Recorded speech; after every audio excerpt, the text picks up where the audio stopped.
Take a look at Joel Embiid and try to assess whether you think he's going to play tonight against the San Antonio Spurs. He's been great when he's been out there. 20 or more points in 16 straight games. Pretty spectacular against the Rockets the other day. 20 times, 30 and 10 this season for Embiid. So Ben Simmons is going to play tonight. He's pretty good. I'm saying he's really good. He's just unsure tonight about his availability. Simmons will play. He's dealing with an illness, but he's going to go. And Jimmy Butler will sit out again because of that sore wrist. They take on the San Antonio Spurs, who come in having lost 3 of their last 5. They blew out the Sixers in their first meeting back in San Antonio. What a little more than halfway through the season, what have you seen about the Sixers that you like? What questions would you still like answered?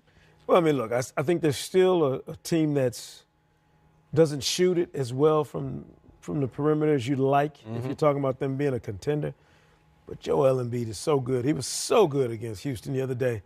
If you could take a player and ride him in his game through the playoffs, they've got one of the handful of guys to me in the league that if Embiid gets in that bag and really starts playing at a high level in the postseason, I don't know how you'd stop him. I don't know what another team would do to take him away completely to prevent him from being effective. No doubt about it, other than go look at the blueprint that the Boston Celtics put forth last year. Like, what gets lost in all of this sometimes is because these young, incredibly talented players show us their ceiling, we forget how important experience is in the postseason. Sure. And when you play in a regular season, I don't game plan. We just kind of talk about what we want to try and do against you, but we don't drill it. We don't have tendencies. We don't have a book on you, and we're not on the same schedule. When you get in the postseason now, I get an opportunity. I remember playing for Pat Riley my rookie year. After the season, we're getting ready for the playoffs, and the assistant coach brought me a book. And I was like, damn, I didn't know what it was a book of every player, every play they ran that season, every play. So everything they had ever done on that court. So you knew every tendency. Right. You knew what they'd go to when things got tight. You knew the plays they were going to run. And so that's why I always say in the postseason, that's why you need great players in the postseason, because great players can score against great defense consistently. And great talents can score, but they need the experience. Now, last year will help him and Ben Simmons because, it showed them as much as we thought and were ready to anoint, they weren't quite ready. No, end of the game execution was terrible. It was not very good. And also couldn't get loose the way they needed. And the pressure of the moment. That's when they had more shooters. Yeah, and it was also the pressure of the moment. Because what happens is they'd never been in those situations before, ever. Right. They'd never, in their careers, they'd never been in situations where they felt a little unsure, where they weren't, comfortable with who they were as a player at that level, because they'd never had anybody be able to make them do things they didn't want to do. And so that's why that postseason, that experience will help them. But their growth, I think, is coming. The question for me, big picture, is, okay, is the depth going to be there? Because as good as those guys are, you're still going to have guys coming off your bench that can give you quality minutes, that can make big plays. And that's where those veteran guys. Last year, to Sekou's point, they had a better overall roster, even though this one has more top-level talent than they did. To have the Bellinellis and guys like that, and Ilyasova. And who they got for nothing. Yeah, those veteran guys that you can trust in big moments to make plays. Not having those guys is a concern.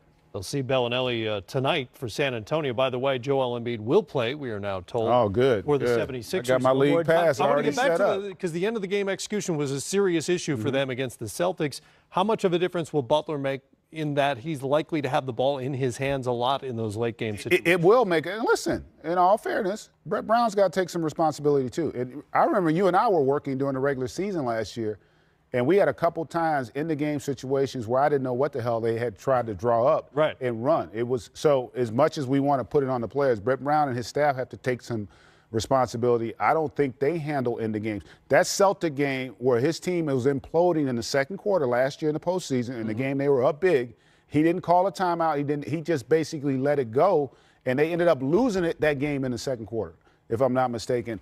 And again, he's got to be able to help that young group with his ability to give them stuff that they feel confident in when they have to go out and execute. Let me interrupt for just a second because Victor Oladipo apparently has said, there are only 15 teams in each conference, right? Yeah. I thought that was rhetorical. Check the standings. That's really for everybody. The Grizzlies are 14 in the Western Conference. That's not great. At 19-28, so they're getting a head start on the trade season. Reports confirmed today, in fact, that both Mike Conley and Marc Gasol are now available for trade. Here's their reaction this morning at shoot-around. It's where we're at, I guess. It's part of the business. It's not like we've been traded yet or anything like that. It's part of it, and we knew with the way things have been going the last few weeks that anything can happen. That's not going to change, is it? That's not going to change to me. So, my relationship with the Grizzlies might change, but my relationship with Memphis won't. Now for more, let's bring in David Cobb, who covers the Grizzlies for the Memphis Commercial Appeal. And David, this story isn't the only thing heating up there. Apparently there was a fire in the team locker room this afternoon.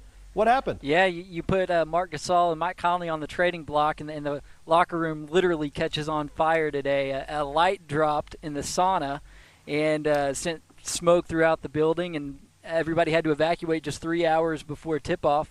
So the Grizzlies tonight are operating out of the Memphis Tigers locker room here at the FedEx Forum. Wow, rich people problems. The light falls into the sauna, right? Exactly. Well, for a lot of us, the writing has been on the wall in Memphis in terms of their future and perhaps unloading the Stars, seeing what they could get. What was the tipping point for Robert Pera and management now? Well, it was the Monday loss to the Pelicans. They lost by 20 at home to a Pelicans team that was playing without Anthony Davis. And this loss came on the Martin Luther King Jr. Day celebration game, which is a big, big day for the city every year, in front of a packed house. And it was, I think, the death knell, so to speak, in terms of any hope that this Conley-Gasol reiteration was going to take this team anywhere this year. Well, both players carry huge price tags. Gasol has another year at $25 million plus. He could also opt out. Assuming he reaches a games played incentive, which seems likely, Mike Conley has 2 years and $67 million left after this season. How do those deals complicate the trades that could be out there for the Grizzlies? Well, I think it minimizes what the Grizzlies can expect to get in return for either of them. If you flash back a decade ago, they traded Pau Gasol and they got 2 first-round picks and Marc Gasol back from the Lakers in the deal. Well, Pau Gasol was 27 in the prime of his career at the time. Both of these guys are past 30. They're past their primes, and they've got these huge contracts. And so I think that really kind of minimizes what the Grizzlies are going to be able to get for them. And they've got to be realistic as they listen to these offers, because if they've got, these grand visions of getting back a star player or a bevy of first-round picks, I don't think that's going to happen. Well, those aren't the only 2 huge contracts on the roster either. Reportedly, the Grizzlies are also trying to find a new home for Chandler Parsons, who also makes a ton of money, hasn't played since October. Will a team looking to trade for either Conley or Gasol have to take on Parsons' contract as well? How could they? I mean, what team has that amount of cap space? Unless they've just got a ton of dead money that they can send back that the Grizzlies are willing to take, then I don't see how that would work. But I guess it's not impossible, but it would take a real talented mathematician to figure that one out. There are a few of those giant contracts in the summer of 2016 that teams are looking to move at this time here in 2019. We'll find out soon enough. Appreciate the time, David. Good to talk to you, and enjoy the game tonight. David Cobb from the Memphis Commercial Appeal. All right, guys, when you look ahead to these two, obviously both talented players. Gasol's a 3-time All-Star, former Defensive Player of the Year. Conley, much discussed, one of the best players, if not the best in the league, who has not made an All-Star team yet, but they've got these big numbers following them wherever they go. What kind of market do you think there is for either? I think it's robust for both of them in theory. In theory, yeah. But it becomes a much more difficult prospect when you look at the numbers, specifically on Conley's deal. And then for Gasol, I know it makes sense that you'd want a big man with his resume, but does he fit in a lot of these places is the question. They've been married to a certain style, GA, that whole grit and grind ideal that they've played in basically, certainly for Conley's entire career in Memphis. It's the only place he's ever played. I don't think he's known. Marc Gasol, likewise, has been ingrained in this thing. I mean, this is the way they've come up playing in this league. You're asking them both to step out of a comfort zone that's been really good to them and for years really good to Memphis. Now you're talking about, can you just take these guys as individual talents and plug them in anywhere? I'm not sure, Matt, it's as simple as that. It's absolutely not simple. The one advantage you do have, both guys have the necessary skill set to play the game today. Both can shoot it, both can pass it, both can defend it. I would say both have high basketball IQs. So then it becomes a matter of, does the contract make sense? You know, when you look at Gasol's number, you say, well, it's a big number, but he doesn't have 4 more years on it. Right.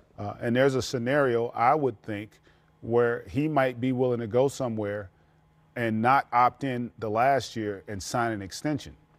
Like his brother did in San Antonio. Like his brother did. Yeah. And if he's got a chance to maybe go somewhere where he can be a significant difference maker. Because as good as both those guys are, the problem for Memphis is their 2 best players aren't good enough to be the best players on a really good team. Right. But if they're your 3rd best player or 4th best player, you're a really, really good basketball team. And so then you got to juxtapose that against the salary. And oftentimes with some of the younger teams that are making a push for the postseason, you can take that salary on because you haven't paid your young stars completely. So Brooklyn, for instance. Yeah, Brooklyn makes a lot of sense for me when you start looking at them. And also I would think Memphis, because Brooklyn is going to have first-round picks that could potentially be lottery picks, which is obviously something. That's not the ideal scenario if you're Memphis. But keep in mind, Memphis is not a team that's going to be able to participate in an A-list free agent market. You know, they can sign free agents, but they're not getting the superstars. Right.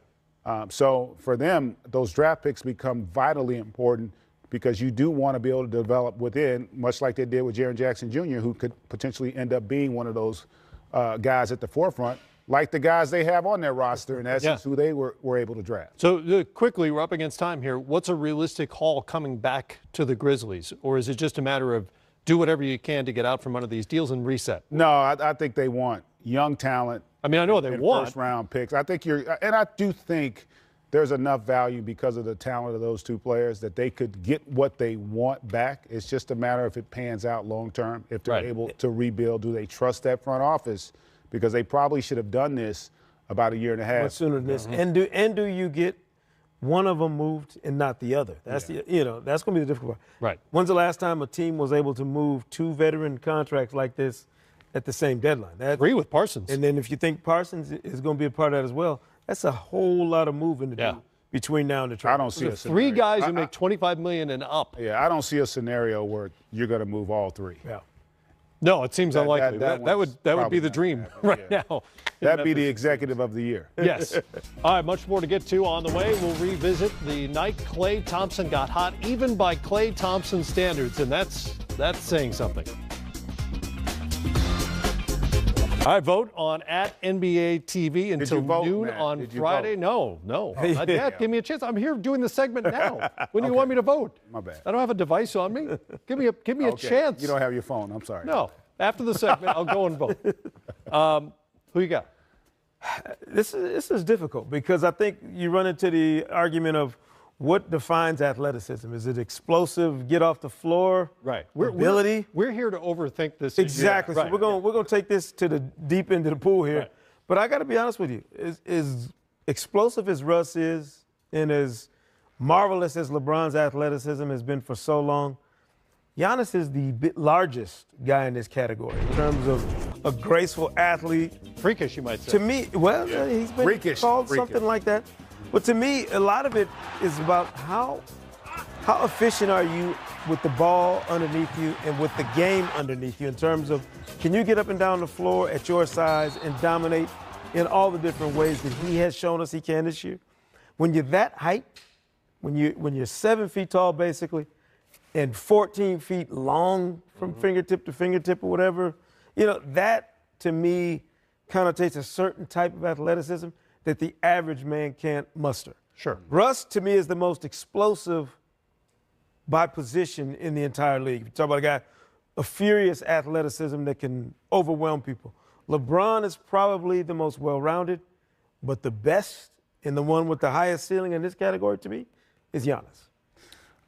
I'm going to go with the old head, in LeBron. And part of it is most athletic. I've never seen a guy in his 16th season this athletic that can still do the things that he does. And part of being a great athlete is your ability to utilize that athletic ability with your mind.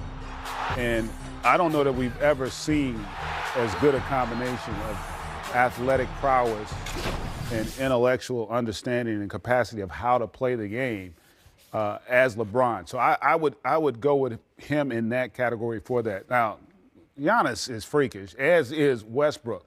But I just think, too, being a great athlete, we're in the business of winning. He's won the most.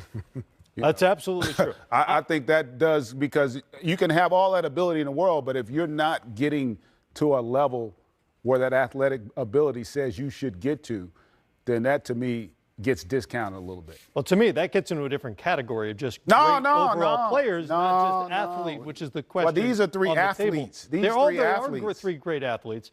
To me, of the three at this moment in time, I'm going with Russell Westbrook, who is as freakish as anybody in the league. Yes, and when you think of explosion, and that's often what people kind of default to when they think of athleticism, there's just nobody as explosive. That dunk last night at the end of the game against Portland, that was absurd. And you saw people getting out of the way. This guy could have been an NFL safety.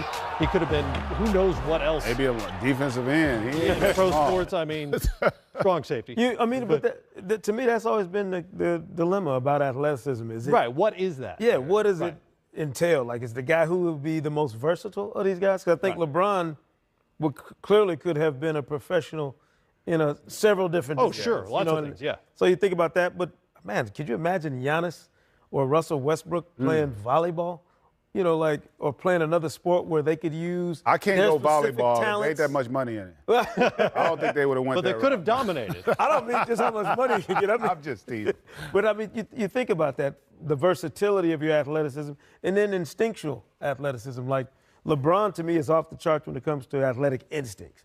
I don't remember a guy, maybe since Michael Jordan, being that instinctual with his athleticism in terms of timing and knowing how to, make plays on both ends of the floor all over the court the way LeBron does. And if you want to include longevity, reliability, he goes into that. I know he's hurt right now, but he goes into that category as well. That's always been one of my arguments for Kareem as the greatest of all time. Yep. Guy played into his 40s. He was unbelievable all that time. There's no question. And started. Right, vote on NBA TV. Yeah, Isaiah and the old school guys will tell you they had him at the top of the scouting report deep into his 30s. Yeah.